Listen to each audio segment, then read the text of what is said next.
پیغمبر خدا صلی الله علیه وسلم حدیث کدیده یا صحیح بیشتن ثلاثة لا ينظر الله إليهم يوم القيامة، يعني سه کسی تین خدا تعالی نا بر خدا توان روز قیامته، يعني معناه يكون خدا تعالی رحمه بوان نابتن بر خدانا رحمه، بر خدانا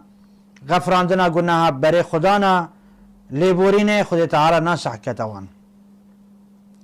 یہ اول پیغمبر خدا صلی الله علیه وسلم بحث کری گوتی العاق لوالدیهم، يعني او مروفه به امریا دی بابت خود کتن و نه جارکی و دعا بله همه شوله ویجی اویه